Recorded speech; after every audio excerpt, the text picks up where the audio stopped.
Welcome back to another blog. अस्सलामु अलैकुम वरहमतुल्लाहि वबरकातुहू। कैसे हो आप सब? उम्मीद है आप सब खैरियत से होंगे। तो फ्रेंड्स, मैं जा रही थी मेडिसिन लेने और अब्बू की भी मेडिसिन ख़त्म हो गई थी। मेरी भी मेडिसिन ख़त्म हुई है, तो हम दोनों लोग के लिए मेडिसिन लेने जा रहे थे हस्बैंड जी के साथ। और हमारी अक्सू भी साथ में है। तो बीच बीच में मार्केट आ रही है। अक्सू बहुत ज़्यादा ज़िद कर रही है कि मम्मा मुझे कुछ दिला दो, मैंने भी अप्पी की तरह चिमटी लेने हैं। तो बहुत ज़िद करने लगी। मैंने कहा चलो इसको कुछ दिला देती हूँ, छोटी सी बच्ची है, ज़िद करते रहती है। तो यहाँ पे जब आई तो ढेर सारे स्माइल वाले क्लेचर लगे थे, बहुत प्यारे, बहुत खूबसूरत लग रहे थे। और कॉस्मेटिक की दुकान पे जाओ तो कुछ ना कुछ अच्छी चीज़ दिख जाती है। तो उसके बाद में यहाँ पे बैंगल्स लगी थी साइड में और बहुत प्यारी सी लग रही थी। एक आध बैंगल्स मुझे पसंद भी आई थी। मेरा मन था ले लूँ, लेकिन नहीं लिया, वापस आ गई। एंड उसके साथ-साथ बैग भी बहुत प्यारे, बहुत खूबसूरत लग रहे थे। तो साइड बैग मुझे लेने थे, लेकिन मैंने नहीं लिया। मैंने कहा चलो बाद में लेंगे। एंड बकरा ईद आ रही है, तो सब बकरा ईद की तैयारी भी कर रहे हैं। इस वजह से मार्केट में बहुत अच्छे-अच्छे सामान आए हुए हैं। और आजकल ना शादी का सीज़न चल रहा है, तो लगन भी चल रही है, इस वजह से और अच्छे-अच्छे सामान आते रहते हैं। तो मेडिसिन वगैरह ले लिया और हम अब घर को जा रहे हैं। तो अक्सुम मुझसे बहुत ज़्यादा ज़िद करने लगी थी, रो रही थी कि मैंने भी लेना है, मैंने भी लेना है। और बार-बार गाड़ी से वो उतरने लगी थी। तो मैंने कहा कि नहीं, छोटी-सी बच्ची है, चलो इसको दिला देती हूँ। तो बस अक्सू के लिए ही 2 क्लेचर लिया, बाकी कुछ नहीं लिया। हम लोग अब वापस आ गए थे। और मेडिसिन भी ले लिया है। मेडिसिन आपको घर पे चलकर दिखाऊँगी कि मैंने कौन-कौन सी मेडिसिन लिया है। तो ये रही हमारी मेडिसिन और ये ना बहुत ही कॉस्टली है। आप सोचेंगे कि ये बस इतनी छोटी-सी मेडिसिन, इसका प्राइस देखेंगे तो आप बहुत ज़्यादा वो होंगे। देखिए, ₹810 का इसका प्राइस है। एंड सबका प्राइस बहुत अलग-अलग है। इसका जो प्राइस है वो ₹245 है। तो सारी मेडिसिन बहुत ज़्यादा महँगी आती है। उसका 800, इसका 200 था, अब इसका देखो ₹740 है। तो सबसे ज़्यादा जो खर्चे पड़ते हैं ना, वो मेडिसिन के, ये देखो ₹1160 के हैं। तो ये इतनी सारी महँगी-महँगी दवाएँ चलती है ना, बहुत ज़्यादा खर्चे बैठ जाते हैं। और 2 से 3 महीने, 2 महीने, 1 महीने के बाद फिर लेना होता है। तो फाइनली हम घर आ गए हैं और ये है हमारे घर के सामने के व्यू। बहुत ही प्यारे लग रहे हैं। घर से के सामने से खेत है ना, खेत में जब हम आते हैं तो यहाँ पे भी बहुत अच्छा लगता है। तो फ्रेंड्स, मैं हाउसवाइफ़ हूँ और मैं विलेज की रहने वाली हूँ, मिडिल क्लास से बिलॉन्ग करती हूँ। मेरे पास जो रियल में है वही चीज़ मैं आप सबके साथ शेयर करने की कोशिश करती हूँ। अगर मैं आप सबके साथ बार-बार दिखावटी करने की कोशिश करूँगी ना, तो फिर नहीं दिखा सकती, क्योंकि जो हम हैं वही दिखा सकते हैं। हमारी भी डेली लाइफ में कुछ चीज़ें कम ज़्यादा होते रहती है। और हमारी जो छोटी-छोटी खुशियाँ होती है, वो हम आप सबके साथ शेयर करने की कोशिश करते हैं। कुछ ऐसी चीज़ें होती हैं जो नहीं दिखाते हैं, कुछ ऐसी चीज़ें होती हैं जो शेयर कर सकते हैं, दिखा देते हैं। मेरा मानना यही है कि जो आपके पास है, जितना है उसी में आप अल्लाह का शुक्र अदा करो, उसके साथ-साथ उसी में आप अपनी जर्नी को स्टार्ट करो। आप किसी को देखकर दिखावा मत करो और किसी की कॉपी भी मत करो, क्योंकि आप जितने में हो, आप किसी की कॉपी करोगे तो शायद आपके लिए प्रॉब्लम क्रिएट हो जाए। तो आप जितने में हो उतने में ही अपने आप को स्टार्ट कर लो। तो भाई, जो हमारी ज़िंदगी है वो दूसरों से अलग है। किसी की ज़िंदगी में बहुत ज़्यादा हाई-फ़ाई चीज़ें होती हैं, किसी की नॉर्मल होती है, किसी की नॉर्मल से भी बहुत कम होती है। लेकिन अल्लाह का एहसान है कि जो अल्लाह ने दिया सब कुछ बहुत है। किसी को देखकर कभी मायूस नहीं होना चाहिए और अपने आप को कभी किसी से कम और गरीब नहीं समझना चाहिए। जब भी देखो अपने आप को तो सोचो कि अल्हम्दुलिल्लाह, मैं किसी से कम में नहीं, किसी से गरीब नहीं। तो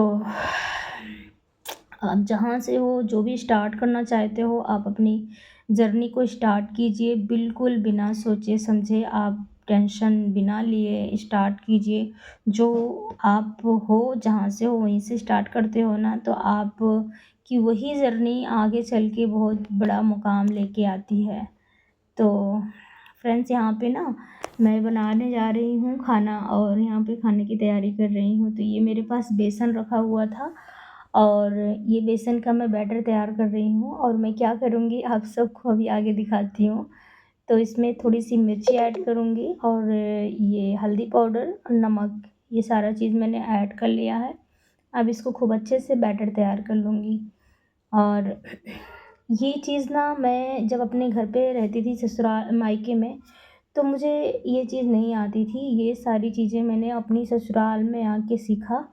बहुत सारी चीज़ें मैंने आके यहाँ पे सीखा। मेरी मदर इन लॉ ने सिखाया, कुछ मेरी इन लॉ सिस्टर ने सिखाया है, तो मैं सीखी हूँ उन लोग को देख के। मुझे बहुत कुछ सीखने को मिला उन लोगों से।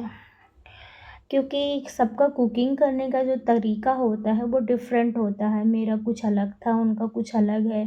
फिर शायद मेरा ठीक नहीं था, उनका ठीक था, शायद उनका नहीं ठीक था, मेरा ठीक था। तो कुछ ऐसी चीज़ें होती हैं जो मिक्स अप करके आपको चेंजेस आपकी ज़िंदगी में लाना पड़ता है। तो यही चीज़ था मेरी भी लाइफ़ में। जो वहाँ की चीज़ें थी यहाँ पे एडजस्ट नहीं होती थी, यहाँ की चीज़ें वहाँ नहीं एडजस्ट कर सकते, तो मिक्स अप करके थोड़ा-थोड़ा अपनी लाइफ़ में चेंजेस लाई हूँ।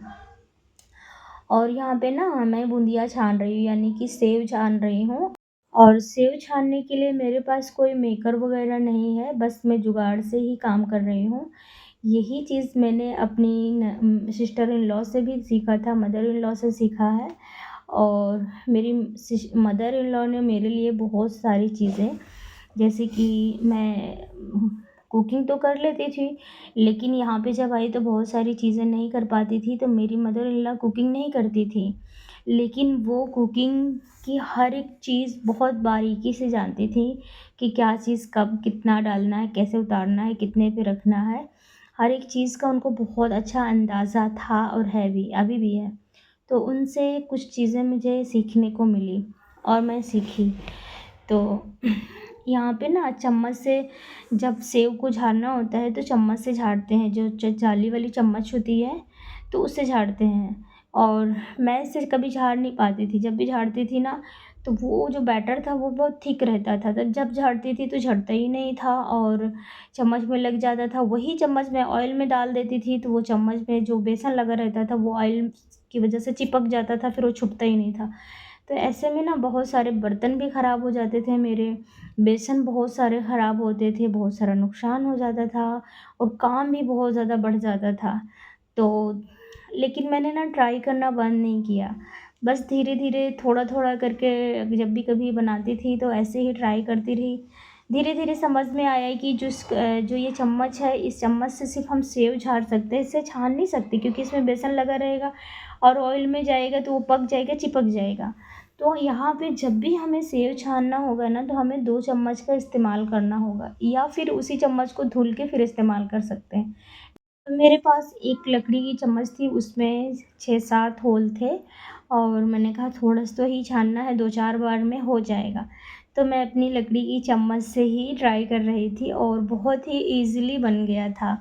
तो अच्छा लगा कि इस बार मुझे कोई ज़्यादा नुकसान नहीं उठाना पड़ा, यानी कि बहुत सारे काम नहीं बढ़ाने पड़े। हर बार तो ऐसे होते थे कि चम्मच धो लो, काम करो, ये वो, पूरा पूरा बर्तन लग जाता था। तो इस बार ऐसा नहीं हुआ, ईज़िली बन गया, बहुत खुश हुई। तो ये एक बार मैंने 2 बार निकाल लिया है, लेकिन मुझे यहाँ थोड़ा ज़्यादा ही सेव झाड़ना था, तो बारी-बारी करके, क्योंकि जो इसमें ऑयल है कढ़ाई में ना, थोड़ा कम है, तो 2 से 3 बार मुझे झाड़ना पड़ेगा। और मैंने सबको झाड़ लिया, तो फाइनल लुक ये तैयार हुआ है। और इसको मैं ब्राउन कलर का ही झाड़ना था, ताकि इसका जो फ्लेवर है वो अच्छा आए। तो उसको झाड़ने के बाद मैंने रख लिया फ्राई करके, और उसके बाद में मेरे पास जो गरम मसाला था वो ख़त्म हो गया, यानी कि मेरे जो मसाले के डब्बे थे ना, वो खाली हो गए थे। जो पाउडर होता है ना मसाले का, वो पाउडर ख़त्म हो गया था। तो धनिया पाउडर और मिर्ची पाउडर बचा था, जो कि हम मार्केट से मँगाते हैं। लेकिन जो गरम मसाला होता है वो हम घर पे मँगा के और बना के फिर उसको पाउडर बनाते हैं, जिससे उसका फ्लेवर बहुत अच्छा लगता है। तो यहाँ पे गरम मसाले को थोड़ा-सा गरम कर लिया था, और उसको निकाल लिया है। इसके बाद मैं यहाँ पे जीरा को गरम कर रही हूँ। जब कभी भी आपको मसाला रेडी करना है ना, तो हल्का सा मसाला को गरम करके फिर ही रेडी करो। मेरे हाथ जल गए थे कढ़ाई से, तो वही हाथ चेक कर रही कहीं छाला तो नहीं पड़ गए, क्योंकि जो मैंने रुमाल ली है उस छोटी सी रुमाल से कढ़ाई उतार रही थी तो मेरा हाथ जल गया था। लेकिन फिर भी उसी से दोबारा भी उतार रही हूँ, ट्राई कर रही हूँ। और वीडियो को यहीं पे एंड करूँगी। आप सबके साथ फिर मिलूँगी किसी न्यू वीडियो में।